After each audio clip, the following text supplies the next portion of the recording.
Saya pernah membaca hadis tentang qobliyah subuh yang bisa dilakukan setelah sholat fardu subuh. Apakah hadis tersebut sahih?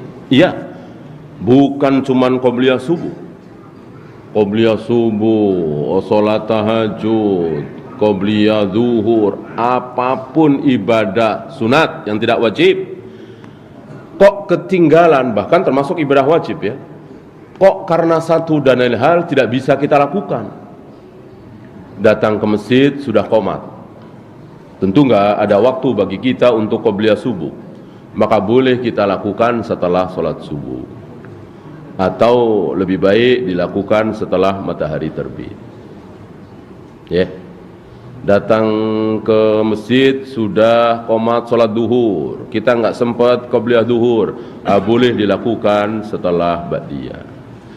Nabi pernah habis asar kan nggak ada sholat ya, nggak ada sholat ba'diyah, sholat 4 rakaat. Sholat 4 rakaat. Aisyah bertanya, ya Rasul, sholat apa? Bukankah tidak ada ba'diyah asar? Nabi menjawab, tadi ba'diyah zuhur aku menerima keislaman Abdul Qais, aku tidak sempat untuk sholat ba'diyah zuhur. Terus ngobrol tanya jawab sampai asar. Maka setelah asar itu beliau sholat. Ya, dari sini keluar hukum bahwa ketika kita tidak sanggup melakukan ibadah yang biasa kita lakukan, maka boleh kita lakukan setelah lewat waktunya. Ya, bahkan itu penjelasan langsung dari Nabi, jika kalian kesiangan, terlewat tidak melakukan ibadah malam seperti tahajud, qiyamul lail, maka lakukan di waktu-waktu duha, waktu duha panjang. Ya. Atau sesuatu yang lebih besar. Antum biasa puasa Senin Kamis. Di hari Senin itu ibu antum datang, minta ditemanin makan, minta diantarkan satu tempat, ya, minta supaya antum menemanin ibu makan. Batalkan. Ini lebih besar. Menghormati ibu, memuliakan ibu, menyenangkan ibu. Nanti Selasanya baru puasa, dan begitu seterusnya. Nabi juga pernah sholat subuh padahal matahari sudah meninggi. Kesiangan beliau bersama seluruh pasukan sepulang dari perang Tabuk. Ya, jadi kesimpulannya, ibadah yang biasa kita lakukan kok hilang waktunya, maka boleh kita lakukan setelah waktu itu lewat.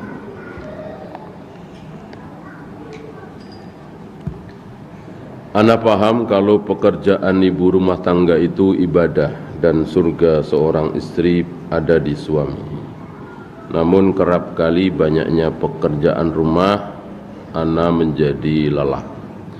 Apakah ana berhak meminta bantuan suami di rumah, dan apakah membantu istri itu ibadah juga? Iya. Kalau meminta ya boleh. Tapi sifatnya meminta. Bang, tolong bantuin gendong anak. Bang, tolong bantuin nyuci piring. Bang, tolong. Sifatnya meminta. Jangan apa? Jangan memaksa. Ya. Bang, tuh piring mau dicuci nggak? Nggak boleh begitu, ya kan? Nggak boleh. Ya. Ngancem begitu nggak boleh. Kalau sifatnya meminta, ya boleh. Kan salah satu sifat Nabi, ucapan Aisyah kan, Rasul biasa membantu kami para istri. Kemudian beliau meninggalkan rumah kami ketika tiba waktu sholat. Jadi beliau bantu. Kan pekerjaan perempuan di rumah banyak, apalagi anaknya banyak. Tentu sangat wajar kalau seorang suami itu membantu kelelahan, kerepotan istri.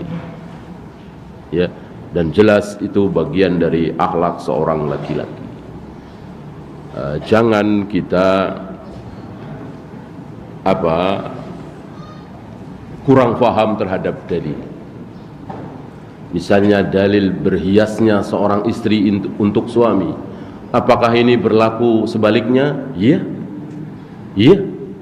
Jangan disangka bahwa yang harus berhias itu istri di hadapan suami. Maka suami di hadapan istri, apalagi mau jima, ya, bau nggak apa-apa, keringetan nggak apa-apa. Nah, ini nggak paham dia. Sama. Istri disuruh berpenampilan baik di hadapan suami, begitu pula suami. Hanya di situ kan disebut istri, ya. Tapi ada pemahaman sebaliknya. Kalau sholat witir yang 3 rakaat duduk tahiyat akhirnya, apakah iftiras atau tawaruk? Tawaruk, ya, tawaruk. Berselisih para ulama itu tentang yang 2 rakaat, tentang yang 2 rakaat. Tentang yang 3 rakaat tidak. Ya, memang perselisihan ini panjang sekali. Diawali oleh Imam Malik dengan Imam Syafi'i. Bahkan ada yang aneh. Tidak ada duduk kecuali iftiras semua. Dan ini kan banyak. Antum dapati di Masjidil Haram kan. Jarang dari negeri-negeri lain duduk tawaruk. Ya. Orang Indonesia umumnya, dan ini kan sunnah. Duduk tawaruk bagian dari sunnah kan. Mau sholat maghrib, mau sholat asar, mau sholat isya, umumnya kaum muslimin yang sholat di Masjidil Haram jarang sekali yang tawaruk. Padahal kan jelas salah kan, antum tahu yang udah belajar. Itu ya, ada. Jadi semua duduk iftiras, nggak ada tawaruknya. Ada, itu pendapat ulama. Kemudian semua duduk tawaruk, gak ada iftirasnya, ada, walaupun ini aneh sekali. Yang paling aqrab lis-shawab adalah pendapat Imam Syafi'i, bahwa di dalam duduk itu ada iftirasnya, ada tawaruknya. Untuk selanjutnya berselisih. Bagaimana yang tawaruk? Seluruh at-tahiyat akhir yang di atas 2 rakaat, 3 rakaat, 4 rakaat itu duduk tawar. Ini tidak ada perselisihan yang masyhurnya. Kemudian berselisih bagaimana yang 2 rakaat. Ya, sebagian mengatakan iftirash, sebagian mengatakan tawaruk. Imam Syafi'i, saya ambilkan pendapat Imam Syafi'i. Beliau memahami dari ucapan Wa'il bin Hujr, ucapan Ibnu Umar dan lain-lain, bahwa Rasulullah ketika duduk di rakaat kedua beliau iftirash. Ini difahami oleh sebagian ulama, apapun yang terjadi kalau di rakaat kedua iftirash. Salat subuh, salat tahiyatul masjid kan rakaat kedua itu, maka iftirash. Imam Syafi'i tidak. Imam Syafi'i memahami bahwa maksud ucapan para sahabat Rasulullah duduk di rakaat kedua itu atahiyat awal. Adapun atahiyat akhir mau salam, Imam Syafi'i memahami tawaruk berdasarkan ucapan sahabat yang lain bahwa Nabi jika duduk menjelang salam beliau bertawaruk. Ada khilaf dalam hal ini. Salat tarawih yang dilakukan Rasulullah SAW hanya 11 rakaat. Tapi di Madinah dan Mekah pada 10 malam terakhir menjalankan salat lebih dari 11 rakaat. Ini yang sedang kita bahas. Muncul pertanyaan ini, ya, yang pasti benar siapa? Rasulullah SAW. Apakah praktek di Masjid Nabawi, di Masjidil Haram sekarang ini, atau 100 tahun yang lalu, atau 200 tahun yang lalu, atau 300 tahun yang lalu, atau 100 tahun yang akan datang, dari alif sampai ya pasti benar semua? Tentu tidak. Tentu tidak. Nah, ini kan disandingkan. Ya tentu mereka tidak asal-asalan. Mereka pakai Syekh bin Baz, mereka pakai fatwa Syekh Utsaimin, mereka pakai para ulama, nggak asal-asalan. Ya, membolehkan sholat tarawih 23 rakaat bahkan lebih. Nah sekarang kata Aisyah, mazada Rasulullah ala ihda asrata raka'atan fi Ramadan atau fi ghairi Ramadan. Rasulullah salat tarawih, salat malam tidak pernah lebih dari 11, baik di bulan Ramadan atau di luar Ramadan. Ya, silahkan antum bebas mau pilih siapa. Ucapan Aisyah, istri Nabi yang hampir setiap malam bersama Nabi melihat bagaimana Nabi sholat, atau saya bin Bas Utsaimin dan lain-lain. Ya, merdeka antum. Ya, kan saat ini sudah kita bahas. Dan ingat, ucapan Aisyah ini siapa yang bantah? Ibnu Abbas, Abu Hurairah, Anas bin Malik, Abdullah bin Amr bin As membantah ucapan Aisyah? Ada riwayat? Enggak ada. Jadi ucapan Aisyah ini enggak ada bantahan dari sahabat manapun. Mana? Yang membantah mana? Gitu. Beda ketika Ibnu Umar mengatakan wanita yang mandi junub harus basah semua rambutnya. Ini dibantah oleh Aisyah. Aisyah bantah, enggak benar itu. Suruh Ibnu Umar bilang wanita-wanita gunduli saja rambutnya. Mungkin kesel ya Aisyah ya, karena kan lebih tahu Aisyah tentang ini. Kami istri-istri Nabi biasa menggelung rambut. Ketika kami mandi junub, kata Nabi, enggak usah dilepas gelungannya, siram saja 3 kali. Teriak Aisyah meluruskan kesalahan Ibnu Umar. Begitulah para sahabat saling membenarkan, sangat cemburu terhadap kebenaran. Enggak ada sungkan, enggak enak kayak kita, ya. Akhirnya bid'ah dibilang sunnah, sunnah dibilang bid'ah, enggak enak. Itu kita. Jadi kebenaran itu kecil, yang besar itu enggak enak. Pertemanan, persaudaraan, kebenaran jadi kecil. Sahabat tidak, kebenaran itu besar. Kalau perlu teriak-teriak. Bahkan Ibnu Abbas bilang musuh Allah itu bohong, itu musuh Allah. Dibilang musuh Allah padahal seorang ulama, Nauf al-Bakilani, ketika dia mengatakan Nabi Musa yang ada di surat Al-Kahfi yang ketemu dengan Haidir itu bukan Musanya Bani Israel. Marah mendengar ini Ibnu Abbas. Itulah para sahabat. Kalau Aisyah ucapannya keliru, Rasul salat malam tidak pernah lebih dari 11, tentu akan dibantah oleh yang lain. Ini enggak ada bantahan. Ya. Itu dia manhaj, ya. Jadi kebenaran adalah milik Allah dan Rasulnya berdasarkan pemahaman para sahabat.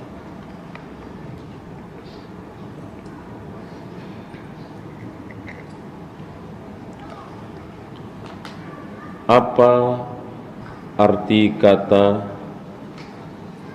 masyiah? Masyiah. Apa Ma'isyah? Apa Aisyah? Masyiah. Sya'a yasyi'u. Ma'a, apa dari ma'a? Ma'isyah, masyiah. Masyiatullah, kehendak Allah. Masyiatullah, kehendak Allah. Sya'a yasha'u, masyiah, masdar mim, ya. Kehendak Allah. Kehendak Allah ada berapa? Kehendak Allah ada 2. Apa dan apa? Kehendak kauniyah dan kehendak syar'iyah. Kehendak kauniyah itu apa? Kehendak Allah yang pasti terjadi. Nggak mungkin nggak terjadi. Bisa baik, bisa buruk. Iblis tidak mau sujud kepada Adam. Itu bagian dari kehendak Allah apa bukan? Iya. Kalau Allah menghendaki iblis mau sujud kepada Adam, bisa nggak? Ya tentu bisa. Mudah sekali bagi Allah meluluhkan hati iblis. Sangat mudah bagi Allah. Iblis tidak mau sujud kepada Adam, tentu itu bagian dari kehendak Allah. Kehendak apa? Kehendak kauniyah. Kehendak kauniyah. Banyak orang-orang kafir menjajah kaum muslimin. Ya, orang-orang Islam dibantai oleh orang-orang kafir. Ini semua bagian dari kehendak Allah, kehendak kauniyah. Apapun yang terjadi di jagat raya ini, kehendak kauniyah. Nah, ada kehendak kauniyah, ada kehendak syar'iyah. Apa kehendak syar'iyah? Kehendak Allah yang pasti baik. Allah menghendaki keimanan, Allah menghendaki ketaatan, Allah menghendaki kebaikan. Apakah terjadi? Bisa terjadi, bisa tidak. Secara syar'i, Allah menghendaki iblis sujud kepada Adam. Orang diperintah kok. Masa memerintahkan gak menghendaki? Itu secara syar'i. Kan Allah memerintahkan iblis dan para malaikat untuk sujud kepada Adam. Itu secara syar'i. Secara kauni, Allah tidak menghendaki iblis sujud kepada Adam. Ya, dua-duanya kehendak Allah. Ada yang syar'i, ada yang kauni. Kalau masalah kauni, jangan pernah menyalahkan Allah karena Allah Maha benar. Ya. Antum marah sama teman antum pukul. Setelah mukul antum bilang, maaf ya, ini semua kehendak Allah. Saya memukul antum itu kehendak Allah. Enggak boleh. Ini kehendak syar'i, enggak boleh menyalahkan Allah, salahkan diri kita. Bahwa itu kauni pasti terjadi, iya, tapi tidak boleh menyalahkan. Ya. Lihat Nabi Ibrahim ketika berdialog dengan Namrud tentang siapa Allah itu. Disebutkan oleh Nabi Ibrahim bahwa Allah itu yang menghidupkan aku, yang mematikan aku, yang memberikan rezeki yang baik-baik. Lalu terakhir, wa idza maridtu fahuwa yashfini. Jika aku sakit, maka Allah yang menyembuhkan aku. Kenapa Nabi Ibrahim tidak bilang, jika Allah bikin aku sakit, maka setelah itu Allah bikin aku sembuh? Kan begitu hakikatnya kan? Yang bikin beliau sakit siapa? Tentu Allah, la haula wala quwata illa billah, ya kan? Tapi beliau nggak bilang. Beliau tahu, tapi ini adab. Beliau nggak bilang. Beliau nisbatkan sakit itu kepada siapa? Kepada diri beliau. Wa idza maritu, jika aku sakit, lihat, aku sakit, yang sakit aku, kan sakit nggak baik. Nabi Ibrahim nggak bilang jika Allah bikin aku sakit. Sakit karena tidak baik tidak disandarkan kepada Allah, tapi disandarkan kepada diri beliau. Ya, ini adab, akhlak. Itu sekecil itu. Apalagi berzina, minum khamr, berjudi, memukul tadi, tidak boleh dinisbatkan kepada Allah. Walaupun kita yakin secara kauni itu kehendak Allah. Apa pengertian dari manhaj harakah? Manhaj yang ingin menegakkan syariat Islam, ingin menegakkan daulah Islam, tapi bikin gerakan-gerakan sendiri. Tidak apa? Tidak mengikuti Rasul dan para sahabat. Beda dengan ahlu sunnah, tentu sama. Siapa yang nggak ingin punya daulah Islamiyah? Siapa yang nggak ingin Islam jaya di negeri kita? Semuanya sama. Mau kita ahlu sunnah salaf dengan harokiyin sama tujuannya, hanya caranya beda. Caranya beda. Kalau mereka langsung masuk ke politik praktis, jadi pejabat, jadi ini biar nanti bisa merubah negeri ini. Kita tidak. Kita ajak kaum muslimin untuk sholat berjamaah di masjid. Kita ajak kaum muslimin untuk meninggalkan syirik, mengganti dengan tauhid, meninggalkan bid'ah, mengganti dengan sunnah. Ketika mayoritas kaum muslimin seperti ini, tidak syirik, tidak bid'ah, taat kepada Allah, Allah akan memberikan anugerah, hadiah. Apa? Kekhalifahan. Lihat surat An-Nur ayat 55. Wa'adallahu alladhina amanu minkum wa 'amilus shalihat. Allah berjanji kepada kalian kaum muslimin yang apa? Yang beriman dan beramal soleh. Beriman dan beramal soleh. Beriman dan beramal soleh. Apa? La yastakhlifannahum fil ard. Allah akan berikan kekhalifahan. Jadi kekhalifahan itu anugerah dari Allah. Setelah apa? Setelah kaum muslimin beriman dan beramal soleh. Beriman itu apa? Ya tidak syirik. Masa syirik beriman?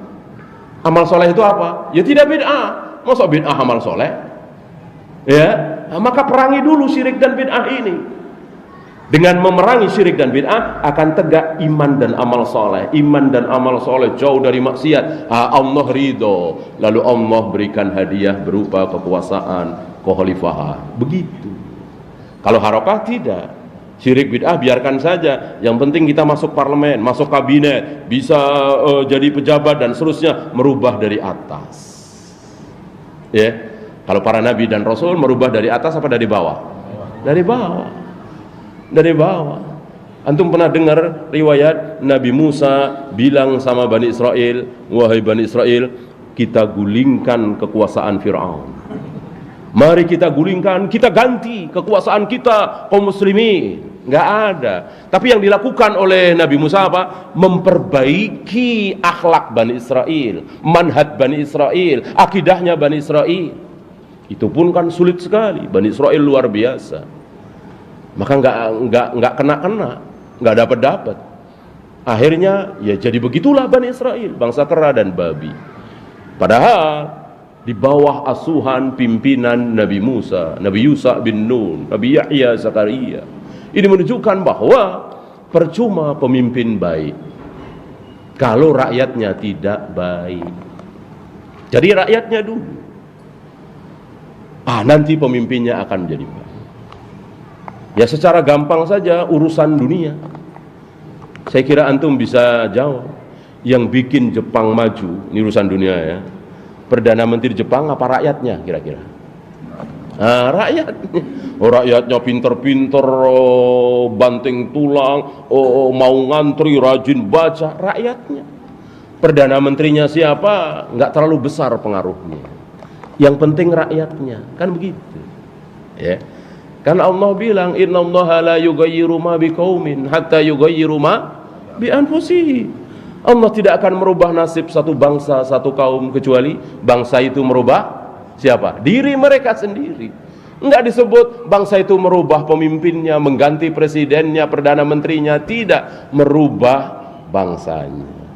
Maka jika bangsa Indonesia ingin maju, ingin jaya, taruhlah seperti Jepang, masalah dunia, ya.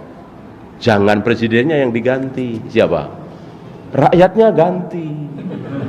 Gitu. Antum-antum yang malas kerja, ya kan? Yang kerjaannya tidur mulu, nggak mau belajar, nggak mau ngantri, ganti. Jangan jadi rakyat Indonesia. Ya, pindah ke Jepang misalnya. Yang Jepang yang pintar-pintar pindah ke Indonesia. Ya. Insya Allah segera. Jadi yang penting rakyatnya. Ya kan? Atau kalau nggak percaya ganti aja dah. Ganti aja, misalnya Perdana Menteri Jepang yang paling canggih, yang paling pintar, suruh mimpin Indonesia. Orang Indonesia yang biasa-biasa saja, mungkin lulusan SMA lah ya, suruh jadi Perdana Menteri Jepang. Apakah setahun 2 tahun langsung Indonesia jadi Jepang, Jepang jadi Indonesia? Enggak, Jepang tetap Jepang, Indonesia tetap Indonesia. Karena rakyatnya nggak diganti, yang diganti cuma pemimpinnya. Pemimpin kan cuma bisa bikin aturan. Aturan pemimpin selama ini bagus apa jelek? Bagus. Bagus sekali, aturan bagus sekali, begini begitu. Menjadi nggak ada artinya karena nggak ditaati oleh rakyat. Ya, coba aturan kir mobil itu kan bagus sekali kan? Bagus sekali kir mobil. Oh harus begini, oh kecepatan segini, nggak ditaati sama sopir-sopir itu kan? Ya. Beban banyak biar dapat uang banyak, ada polisi kasih, itu kan rakyat semua kan, bukan presiden kan, polisinya ya bagian dari rakyat, ini rakyat. Ini keadaan seperti ini, bagaimana kita berharap muncul pemimpin lalu ini berubah? Gimana orang mentalnya seperti itu? Maka jalan satu-satunya dakwah, ajarkan kepada kaum muslimin untuk jujur, untuk amanah, dan itu insya Allah sudah mulai terjadi. Tanpa disuruh, tanpa dipaksa. Berapa banyak dari antum yang belajar sunnah, keluar dari bank ribawi, keluar dari perpajakan, keluar dari bisnis proyek-proyek, karena ini ada suapnya begini. Ini kan sebuah kesadaran, iya kan? Nah, ketika kaum muslimin sadar dari bawah, insya Allah.